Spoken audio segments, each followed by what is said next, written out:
Hi, Patrick. Thanks so much for joining me today. I'm really excited to talk through tech evangelism, what that means to you, how you've developed this incredible channel for the tattooed nerd. But to give people a little bit of a background, I just wonder if you could explain a little bit about who you are and what your background is. Well, thanks for having me on, Oliver. I appreciate it. I've been in the IT world for almost 30 years now, and almost all of it has been at some sort of UCAS level. In the preliminary days, my very first job was MCI WorldCom. People probably don't even know what long distance calls are. I remember the concept of those, but yeah. That was my first job, but I was pulling cable and setting up printers and monitors, and then I started getting into network analyst, and I worked for ESPN, and that's when I first started the UCAS journey. That's because UCAS back in the 1990s was email, like that was it, right? Sure, that was it. That was all we had, and so I worked for ESPN, who was part of ABC, was part of Disney. And then I went on to work for a company called Citrix for a while. Yep. And then I graduated to Microsoft, and I worked there for 12 years, again, all in the UCAS space. And the last 4 years, I've worked for Zoom, again, the UCAS leader in this space. So that's kind of been my journey over the last 30 years. And today, my official title at Zoom is Distinguished Architect, which is a pretty cool title. So it's a cool title, yeah. So unpack that a little bit. So, Distinguished Architect, as a job role, what does that mean? What are you doing on a day-to-day basis? Man, I wish I knew the answer to that, Oliver. When I was at Microsoft, my last job was called Voice Black Belt, which, by the way, is a pretty cool title as well. And it feels like these cool titles are following you around your career. I don't even invent them; they were just bestowed upon me at some point. But I got hired at Zoom at the height of the pandemic, March of 2020. Yeah. And That's peak time to join Zoom. Yeah, that was when things started getting crazy and the world fell apart, and we had to, and all of us had to figure out a way to communicate and collaborate together. So I was brought on as a distinguished architect because of my experience with Microsoft, of course, and in that UCAS space. And I really just started working. When I first started, I was on the engineering side. And the solutions engineering side, and that was part of the revenue side, right? So a lot of times I was really helping solution engineers here at Zoom, as well as account executives and CSMs, customer success managers, understand what that relationship was with Zoom and Microsoft. And I still do a lot of that today. And how has that evolved over the last 4 years? So I speak a lot with customers on that journey and what it looks like throughout the day. And then, of course, it evolved to sales enablement and engineering enablement and account enablement. And it just kind of morphed and organically happened to getting to tech evangelism and doing videos and YouTube and LinkedIn. So, Oliver, to answer your question, I wake up every day with a list of things to do, and I try to prioritize them as best as possible, but I don't always succeed, that's for sure. Fair enough. Well, let's pick up a little bit on the kind of the tech evangelism theme, because I think as a phrase, as a name, it probably means a lot of things to a lot of very different people. Some people might think about themselves as tech evangelists and have one idea. Somebody over here who's a product marketing manager might have their idea of what a tech evangelist is. I'd love to hear your take. What makes a tech evangelist? Well, I think the first thing, and again, I didn't set out in my life to be a tech evangelist. It just kind of just organically happened that way. But to me, it is really showcasing to a mass audience, obviously, what can be done with technology. And I'm not talking about, hey, here's what this camera does or what this switch does. It's more about evangelizing what technology can do for you. To do for you as an individual worker, consumer, whether it's enterprise or not. How can this certain amount of technology really make your life easier, better, more efficient, more effective? And it's really showcasing that way that we can create a better immersive environment for users. And of course, part of being a tech evangelist is, let's be honest, it's being passionate about what you are talking about, right? Mm. I can certainly talk about cows. If you made me do a video on cows, I wouldn't be passionate about it, right? But so I'm passionate about UCAS. I'm very passionate about it. And what I'm trying to do is solve a problem or showcase a use case or a workflow of what this technology can do and why you need it. Don't just upgrade for the sake of upgrading. Upgrade or buy something for the sake of solving a problem.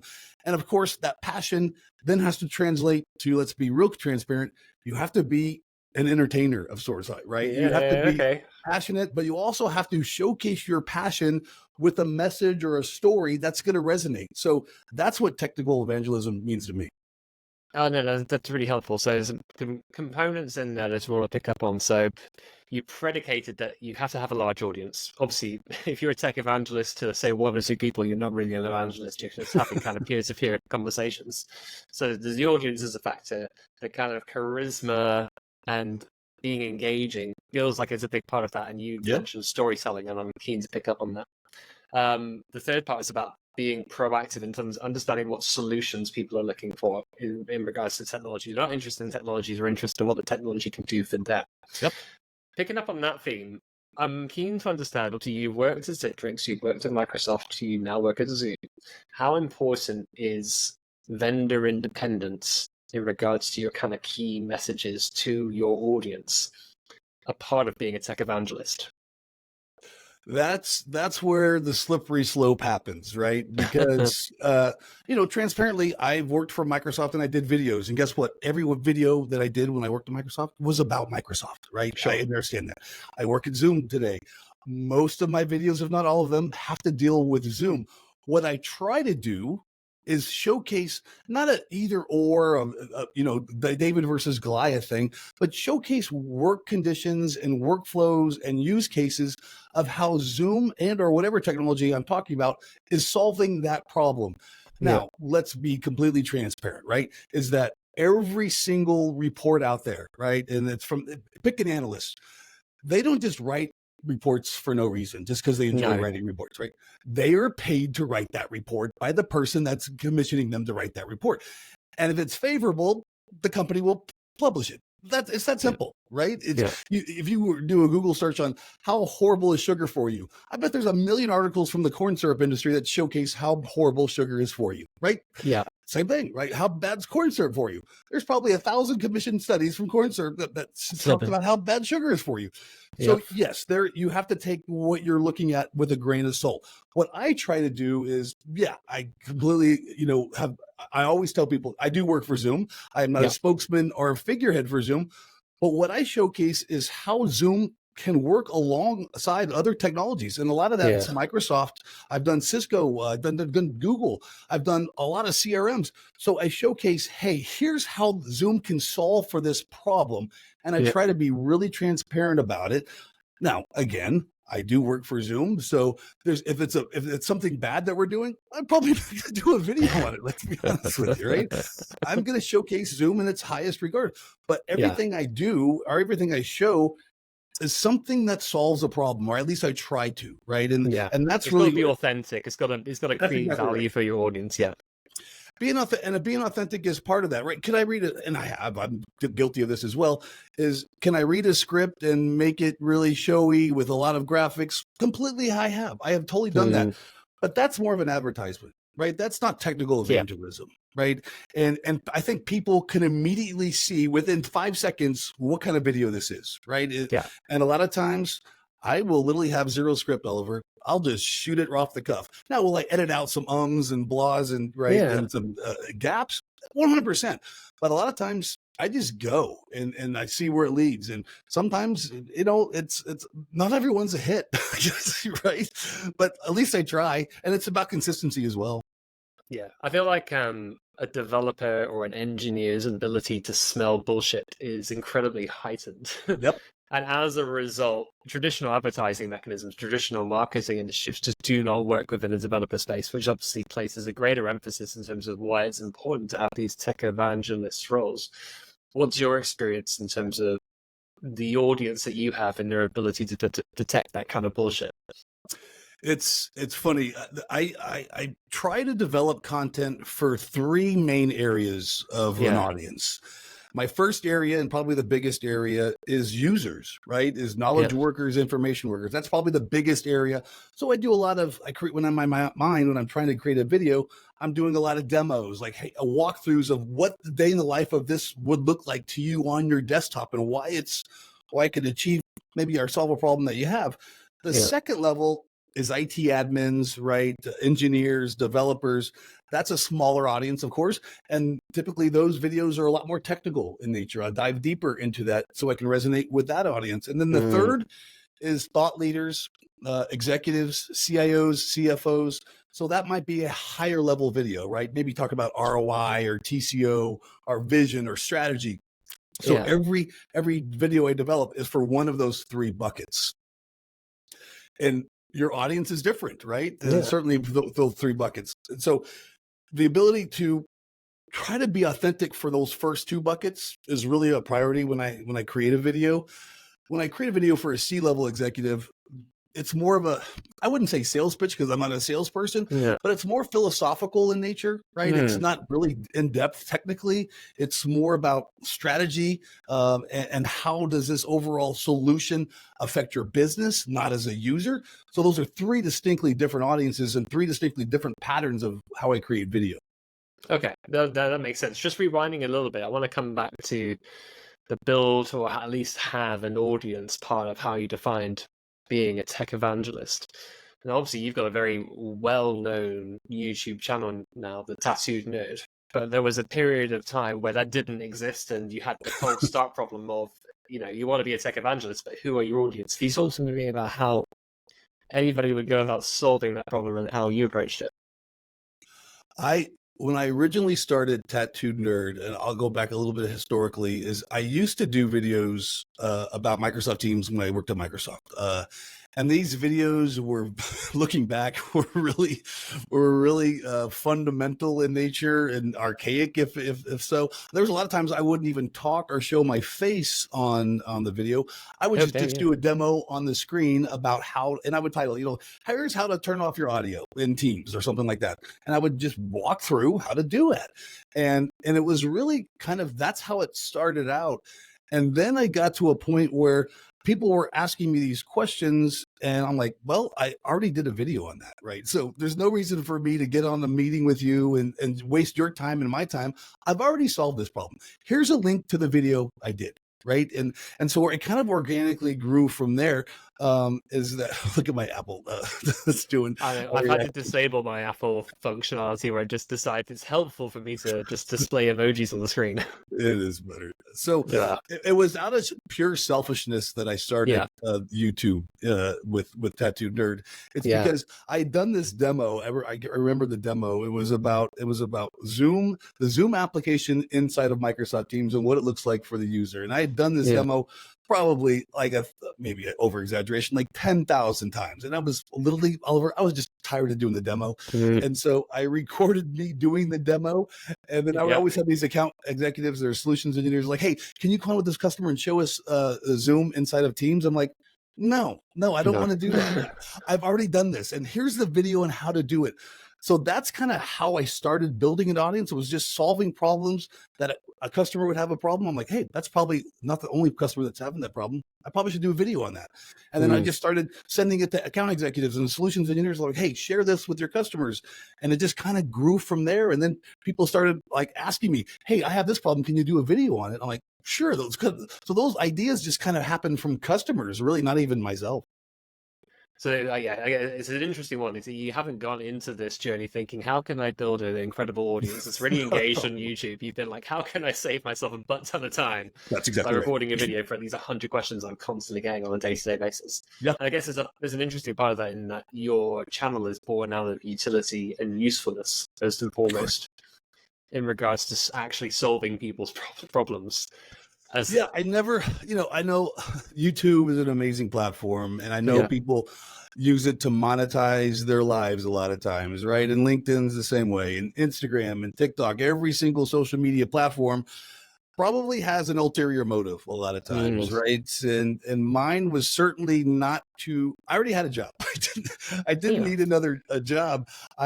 I just did it to be honestly selfish. And then of course, right, then you start getting a following, and then you start getting people commenting on your feeds and your videos, and then you start kind of going down that journey. You're like, hey, how can I maybe transition from just doing help desk kind of stuff Mm. to being an advocate or to being an evangelist? And I still do a lot of the both, honestly. I still do a lot of, hey, here's a new thing that Zoom just came out with. Here's how it works with Salesforce, and here's how you as a salesperson can make your life better by using this technology.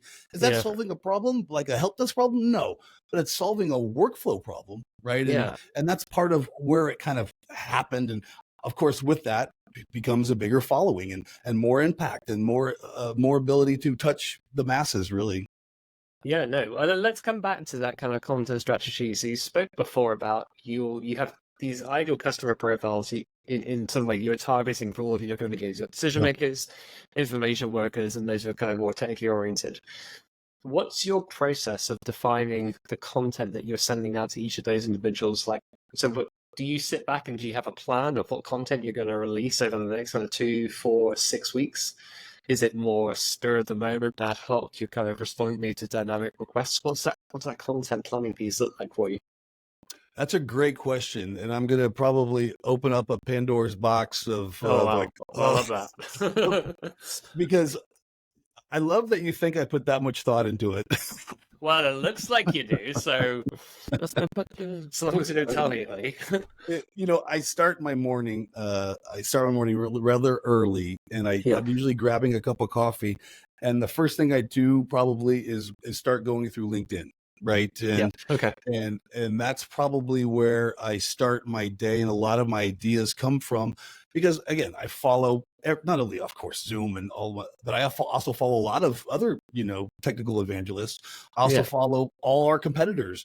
So I see what kind of content they're putting out. And a lot of times my ideas formulate from that. And then, of course, I have some behind the scene knowledge of what Zoom's coming out with, right? For Enterprise Connect, for example, I knew we were coming out with Zoom Workplace. I knew weeks before, months before anybody else knew.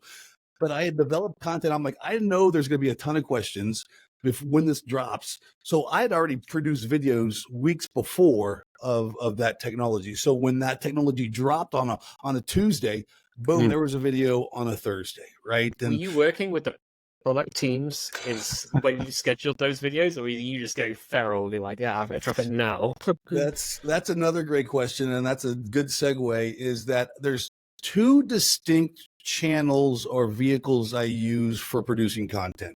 One is Tattooed Nerd, which is obviously independent from Zoom. It's not a Zoom sponsored channel or a Microsoft sponsored channel. It is just me as a UCAS technical evangelist, and I can literally talk about anything and everything that I want. And I have talked about Microsoft, and I've talked about Cisco, and I've talked about Google. Obviously, I talked about Zoom the most. That's one level, and I have full say. No one's telling me what to do in that regard.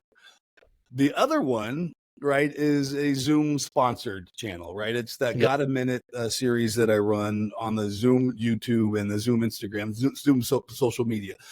So on Tattoo Nerd, I just do whatever the heck I want. On Got a Minute and YouTube, obviously with Zoom, I work in conjunction with our social media team and our product team. So obviously we have a target and a strategy for releasing videos and content. So those are my two strategies, and they're completely different, right? They're produced differently, they're edited differently, they're released differently. But I have to have a mindset of, hey, is this video a 1-minute video, or is this video a 10-minute, 15-minute video? And that kind of leads me down the path of where I need to go. Okay, so in some ways you're context switching on an active basis in the manner where you've got Tattooed Nerd, independent vendors over here, Zoom-centric, product-related videos over here. So presumably your content strategy looks different for both of those. 100%. One's more scheduled than the other? Yes. Way more scheduled. Let's be honest, right? I have a mortgage to pay and kids to put through college. So I my, get it. my Zoom one takes priority over tattooed nerd, and certainly so. But once I have all those job responsibilities done, and then I have time to concentrate on me being creative as a content creator, that's when the YouTube and the tattooed nerd story comes out, because then I can really creatively do anything I want to do. I think we all love to have a little bit of rope. Like when our boss gives us a little bit of rope to do whatever we want, we feel more empowered to then bring our best foot forward. Everyone hates like, here's 10 things I got to do today, or my boss is going to be mad. I'm like, okay, I'll do the 10 things, but I'm not going to really enjoy doing the 10 things, right? And there's a lot of part of what Microsoft and Zoom have both allowed me to do is like, hey, be creative. As long as you have impact, right?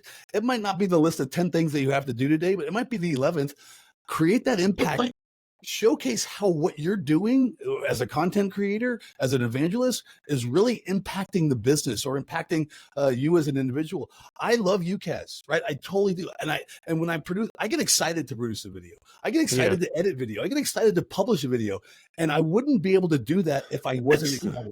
If somebody had told me to do it, I wouldn't want to do it. But me being the artist, right? Because artists love to do what they want to do. It's like being a tattoo artist. I have a lot of friends that are tattoo artists, and I'm not going to talk to all tattoo artists, but when somebody comes in with an exact drawing of exactly what they want the tattoo, they're like, I mean, I'll do it because I have to. I'm not going to really love it.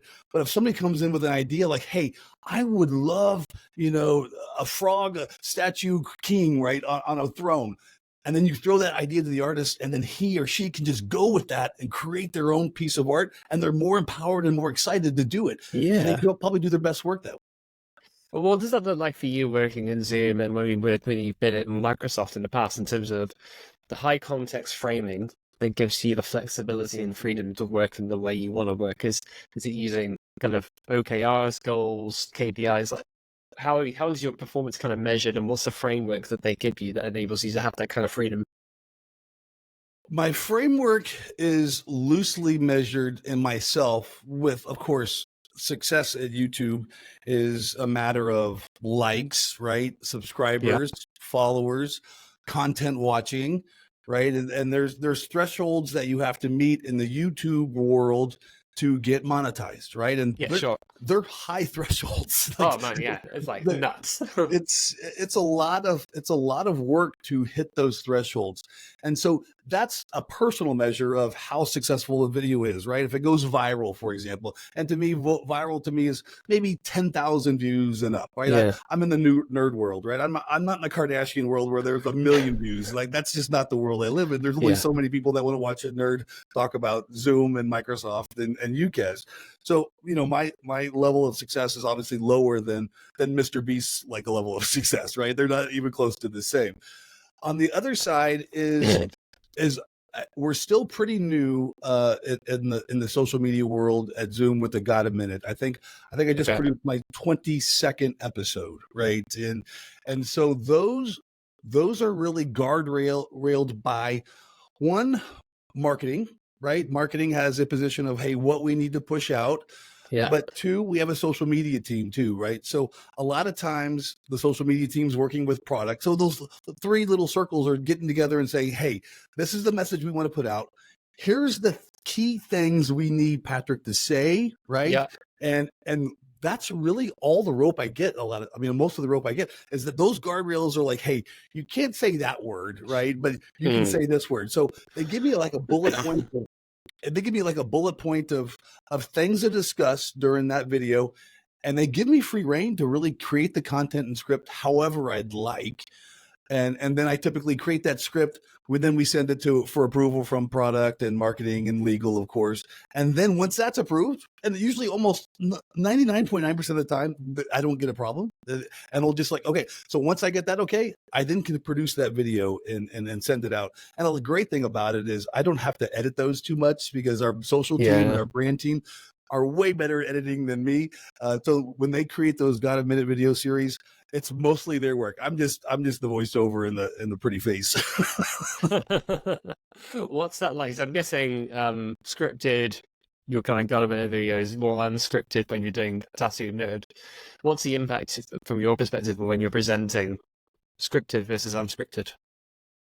That is a learned skill, first of all. If you've Mm. ever read off of a teleprompter, it's difficult, right? Mm. And then reading off of a teleprompter without people knowing you're reading off of a teleprompter is even more difficult. Because you can usually tell within 5 to 10 seconds if somebody's reading from a script, right? And scan. they're like, okay. And then automatically you're like, the unauthentic part is gone. I am being pitched to, whether it's a sales pitch or services pitch.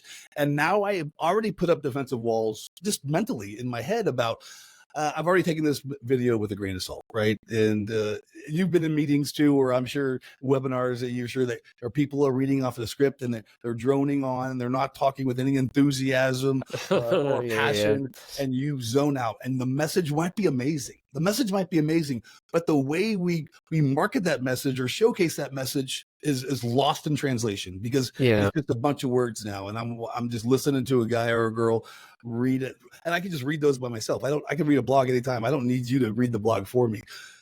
That level of creating content in a script manner and then relaying that script with passion takes a lot of practice. And I'm not going to say, hey, I was great at it the first time. I was horrible at it the 100th time, but I kept doing it and I kept learning and I wanted to be better. And I a lot of times I will watch my videos back and my wife are like, are you watching yourself again? Like, are you that narcissistic that you need to watch yourself?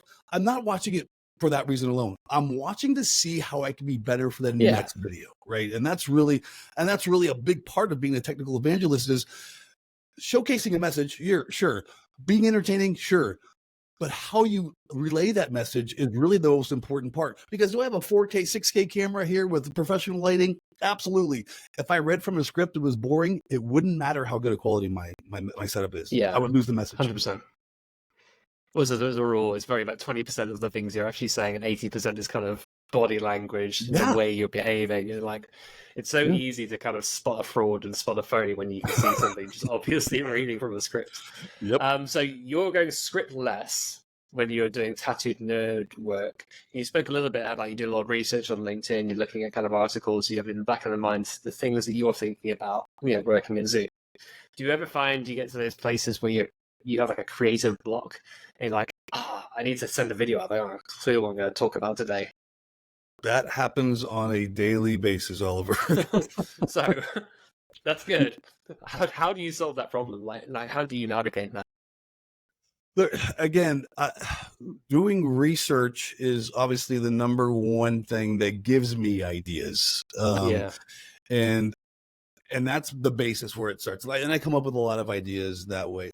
Also, internally from a Zoom perspective, I read a ton of blogs, both Zoom blogs and competitor blogs about new stuff that's coming out, right? So I get a lot of my ideas from that. 3 is I meet with customers literally every day, all day long. Like that's my real job. Like content creation is not my real job, but my real job is talking to customers, whether they're customers that we already have and we're trying to keep, right? Or new customers that we're trying to sign. So a lot of the times I'm in the field from a seller's perspective. I'm not a seller, but I'm an architect. But I'm in the field with a bunch of sellers and talking to a bunch of customers, and customers are hard, right? It's a hard. It was easy. Everyone would do it. Selling products to customers, software products with competitors out there is a hard job. And so a lot of times when I'm talking to customers, I'm diligently listening to what they're needing to solve as well. Like, why are they even talking to us, right? What is the in there? And it doesn't really matter what industry they're in, right? It's healthcare, public service, education, enterprise, small business. A lot of people have the same communication and collaboration problems and issues they have to solve with something. So a lot of times my ideas come from there as well. Like I did a video last month on the cost of UCAS, right? And how it relates to the cost of anything.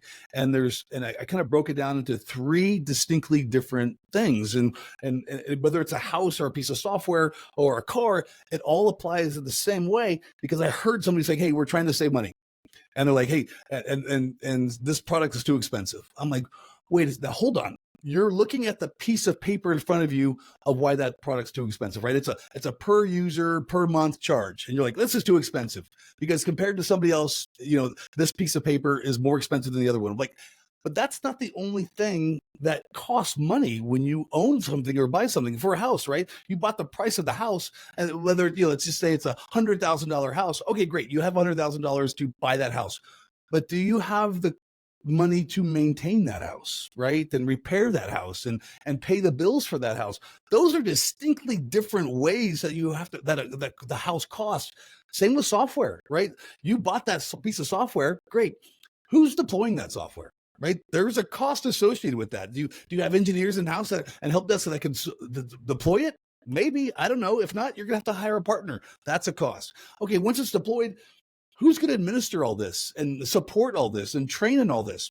That's a separate cost. So all those costs have to be put together before you make an entirely different decision. So I did a whole video on that because the CIO, I'm not going to obviously say their name, but they're like, this is what this costs. I'm like, yeah, but did you think about all these other things? And he's like, no, I didn't. So I did a video on how to think about the cost of UCAS. So your antidote for that kind of creative block is really kind of talking to lots of very interesting people around the specific space that you're focused on. Yeah. And also, it sounds like doing the research and doing the needful is also incredibly important as well. Because ultimately, if you don't do the research, you're never going to understand what's going on in the world and what you might want to be commenting on or how people are thinking about things. It's hard graft. It's hard graft that goes into the ideas that you're pitching. I did a video. Was it last week or the week before? There was this gentleman from a customer perspective that said, "Hey, if there's not presence integration between platforms, I can't buy it." And he's like, "Presence is the number one thing that I need right now." And presence being, green, yellow, red, right? Offline, online, in a meeting. And I'm like, okay. He's like, it's a showstopper. I can't even buy it. I'm like, that's great. I understand what you're saying, but then I started thinking, is it really a showstopper on how you work? And I gave an example. I'm red right now, right? I'm red. I'm in a meeting right now with Oliver. Guess what? I can see right now that I've got 30 IMs waiting in my chat box right now. No one cares that I'm red. They are still emailing me right now, and they're still chatting me with me right now. They pay zero respect to that red. So is it really that important? Is it going to change your workflow because he's red, yellow, or green? That's not me. If I see you're green, Oliver, and I'm going to chat with you, I might expect something in return immediately, but I'm not going to hopefully rely on it. Like if you're yellow, you're at lunch, having lunch with somebody, I'm going to still send the IM. I know you're away. You're going to get it when you come back. And if you're red in a meeting, guess what? I'm still sending it. So does presence really matter? And I did a whole video on that. That was more of nothing to do with Zoom, nothing to do with Microsoft Teams or Cisco. It was a thought-provoking, challenging way that people think about presence. Does it really change your workflow? And I didn't take a pro or con against it. I just kind of fished it out there and like, hey, challenge you guys to change my idea. Presence doesn't matter, right? And so a lot of videos are that too, just thought-provoking videos. I love the presence doesn't matter idea. The more you talk about it, the more I think it's so true. In terms of the red status, I'm sending it anyway. Yellow, I'm going to send it. Yeah. I think it definitely feels that it's become more of a problem since COVID. So for your context, so PAX moved to basically be fully remote as soon as kind of COVID launched. Because we're a publishing company, we're dealing with people, authors in the US, authors in Europe, authors in Asia.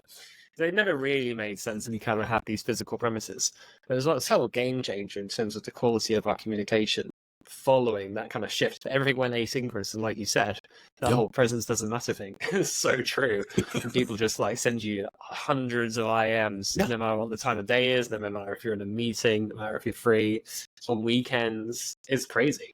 Yeah. There's a new feature that Microsoft came out with. Zoom has it too, is where you schedule chats to be sent, right? We've done this in email for years. Like I will like you used to be able to schedule an email to be sent at 5:00 on a Friday night. So your boss thinks you're working, right? That's a classic move. That's a classic move, right? Everyone knows how to do that. we can now send chats whenever you'd like, right? And people are like, hey, well, I just want to be thoughtful of their time, and I'm going to send the chat, during the working hours. But to me, why take that responsibility on as a user, right? You should be able to, whoever's receiving the chat, it's up to them to create when they want to work, right? Because we don't work 9 to 5 anymore. We work whenever we have time to work a lot of times, right? Is during your kid's soccer game from 4 to 6, hopefully you're not working, you're paying attention to your kid's soccer game. But when you get home at 6 o'clock, you might check your email or your IMs to see, hey, what did I miss? I'll catch up on things. It's after 5 o'clock. So scheduling IMs and emails to me makes zero sense, right? Because it's up to the end user to figure out when they want to work, not when you want them to work. So that's another challenging email. That's a video I want to do right now. I mean, I'm going to take the bait because I'm interested in terms of what your thoughts are around advances in Gen AI in email systems and communication systems, managing the inflow of information to those users. So a person's going to send you a message at 3 a.m. Someone's going to send another message while they're in the middle of a meeting. But tools like Teams, tools like Zoom can control how you receive that information. And in some ways, you're kind of moving to a world where these kind of tools like Outlook and Teams are acting more like personal assistants than they are the traditional tools that they were made to be. What's your view in terms of where that goes over the next kind of year, 2 years? Well, if you haven't heard of Gen AI, you haven't been watching any, news or videos or on the internet in the last year, right? It's the talk of the IT industry. Everyone, if you don't have an AI solution right now, you're already behind, right? Yes, that's really where it's at. And now AI adoption is a whole other world, right? We're creating all this Gen AI and these large language models, but are users actually using it, right? Or even security departments letting users use it is the next level. And then how do you use it, right? So I think the one thing that we're looking and everyone's looking for Gen AI to do is take away mundane tasks of the end user, right? Of the knowledge worker. And I'll give you an example, right? Say I just went again. I was at 4 to 6. I was at my kid's soccer game, and during that 4 o'clock, there was an emergency, and everyone's chatting. There's a 50 level layer thread in chat, right? And at 6 o'clock, you fire up your UCAS solution, and you see 50. You're like, golly. In the past, I had to read all 50, right? I literally had to read all 50 of those to get up to speed before I could even reply to and know what the heck I'm even talking about. But now I could use Gen AI to read the 50 and then give me a synopsis of exactly what happened, summarize exactly what happened. That just saved me a buttload of time. How much time? I don't know. It doesn't really matter right now. I just saved me from reading 50 chats. And now I could have Gen AI and read those 50, and then I could have Gen AI reply to those 50, right? Because now that we have the entire summary, we might have tasks or action items. We can now have Gen AI reply to those 50, and then we can do things like make it longer or make it shorter or change the personality on it, right? It could be more professional or humorous. That allowed me, what did that time save me? I don't, it's measurable at some point. There was an example right now. What did it save me? 30 minutes? That's pretty impactful. Right? That's impactful. Now, as a user, I have to do a couple of things. I have to trust Gen AI to summarize correctly.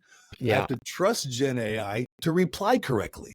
So there is some due diligence today on allowing Gen AI to create content or reply to content or summarize content to make sure it's accurate, right? Before I literally, because once I hit send on that generated text, that's mine. It's not AI's. I have ownership of that now. It's what I send. That's a different way of working, right? That's a different way that users aren't used to. And users, if you don't know, hate change. They hate change. So there better be change created that helps me. And I just showed you how it could help you. I just saved you 50 email chat threads that you have to read and a summary and a reply. I saved you a ton of time. Now we have to adopt that, right? And that's what users are. we're still in the infancy of AI. Let's be honest, right? We're just now getting it out there. And the same thing can be said for chat, can be said for email, could be said for whiteboard. And I have a whole thing where, the scariest part of a whiteboard is a whiteboard, right? It's a blank canvas. And you're like, oh my God, I have to come up with all these great ideas, these Gantt charts and these flow charts and these workflows.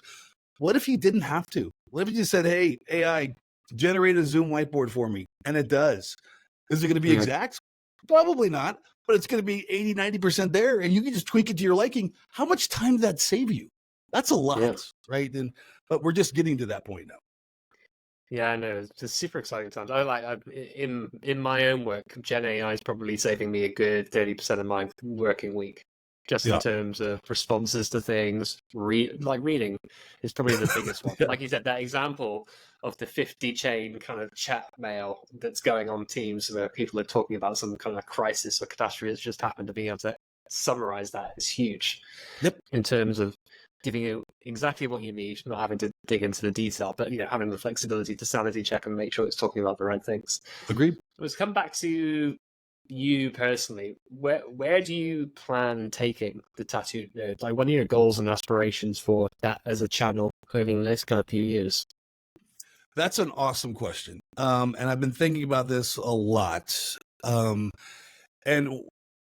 I wanted, you said it before we got on the air. You said you looked at some earlier videos I've done years ago, and you could see how basic they were, right? And they were simple things that they were very, very easy to follow, and they were very short in duration. And you got the point. I want to change it into more, or at least I want to start adding more thought leadership type videos, where it's not necessarily Zoom or Microsoft related. It's more industry related, like, hey, probably the big one right now is obviously Gen AI is one, but hybrid work models, remote work models, disparate work models. There are some companies that say you have to come into work 5 days a week. There are some companies that say you have to come into work 0 days a week. What's the answer, right? Is there an answer? I want to force that more in my content in the next probably few months. I'm going to start trying that. You're the first person I told this, so Oliver, there you go. I want to start thought provoking people to think beyond just the context of a piece of software, right? Don't just think about Zoom or just think about Teams or WebEx or Google Meet. I don't care. What about the problem it tries to solve? How are we doing that from a strategy perspective, from a company perspective? How do you succeed in the world of communication and collaboration today, agnostic of software, right? Yeah. So those are the type of things I want to go down. And it takes 30 years of working in the IT industry to have some ideas to formulate them, right? I'm an MIT graduate and I have no really knowledge of the corporate world. I might be super smart, but I have no historical context to showcase my thought leadership, right? And it's not to say they won't get there, but they don't have it then. I didn't have it at 25. I didn't know. I was just barely surviving at 25, but I have it at 53. And I want to share that. That's really where the channels would go. And that's super cool. I'm interested to see, would you be interested in doing interviews as a part of that kind of series? Because presumably different organizations will approach these kind of hybrid remote working practices in completely different ways. Yeah. Even at PAX, we've adopted some very specific models. We've taken a little bits of inspiration from Amazon. We've taken other inspiration from other organizations. We've created our own kind of internal philosophy of how we work, which basically says, we don't think hybrid work necessarily works at the moment. We think it's wholly remote or it's wholly in person. And we think a lot of the things holding people back in regards to moving to kind of fully remote is fundamentally trust-based issues. Sure. And not being able to trust people to kind of do the work that they're employed to do or they say. A lot of that is a lack of frameworks and goals and objectives that help you create the freedom for somebody to go and act independently and discover their own way of achieving something. And instead you have, micromanagement. People won't be able to see that somebody's sitting on a computer screen with the illusion that they're doing their work because it makes people feel better about, control. It's not a 0 or 1 is the thing, right? There's not an answer that applies to everyone, and it's not different industries as well. That's exactly right. Manufacturing, you got to be in person. Yeah, you don't have a choice, right? And different industries have different ways of thinking about IT as a solution, right? A lot of people think about IT as a cost, right? They're like, hey, I have to spend money on cloud or servers or software. And that's somewhat true, but you're spending the money to hopefully solve a problem that's going to make your life, your users easier, better, more effective, more efficient to create revenue. Like I wanted to showcase the ROI of something, not the cost of something. And those are two different visions that, and I say this because I'm an old man, is draconian thinking is a bunch of white-haired guys thinking about this is the way we used to do it in the 90s. Okay, we're not there anymore. Right. We have to think a different way. We have a different user base. We have different knowledge workers. We have different generations in our environment. We have 5 generations of workers in our environment today. Millennials don't think the same way as baby boomers and Generation Y and Generation Z. We have to solve for all those problems. And I want to push people and challenge people to do that. Right. And that's kind of where I hope the channel goes. Yeah, that's super cool. One last thing I'm going to leave you with before we go is if you were to give any advice to somebody who's looking to become a tech evangelist or has created their own kind of YouTube channel, is looking to kind of build an audience, what advice, what recommendations would you give them? There's no easy button. That's there. And I know, and we're all guilty. I think anybody that jumps into content creation is that we're just going to fire up a few videos and boom, somewhere to go viral and I'm going to be popular. That is not the way it happens, right? Has it happened before? Yes, of course. I'm sure people have done it that way, but that is not the norm. And I can't remember the stat, but it's it's a very, very, very small percentage of people that actually get to monetize on a YouTube platform.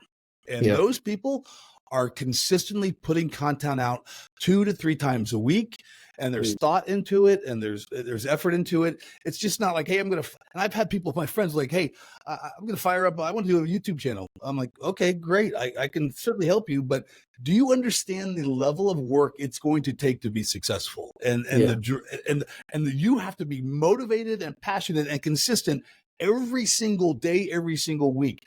Have we seen an 11-year-old, review toys and he's making millions of dollars? Yeah, we've all seen it. That sounds really fun. Okay. That's not the norm, right? That's a unicorn out there. Yeah. And so, and more often than not, like you said, when you look at the detail of what those people have done up to that point, massive amount of grind and determination, consistency in just religiously posting videos. And it's probably the 1,000th video they've done that's suddenly gone viral and then enabled them to become big. Yeah, it is not easy. It is a grind. It is hard, and you better love it or you will fail. You'll just burn out like most everyone does, right? And I know that sounds very paternal from like a grandfatherly view. Like you have to work hard in life to be successful. Okay, it's absolutely true. That's absolutely true. Love that. Thank you so much, Patrick. It was super great interviewing you and learning more about your role at Zoom and your role as tech evangelist. I'd be keen to speak to you again about some of these things in the future. But until then, thank you. Of course. My pleasure, Oliver. Always enjoyed. Take care.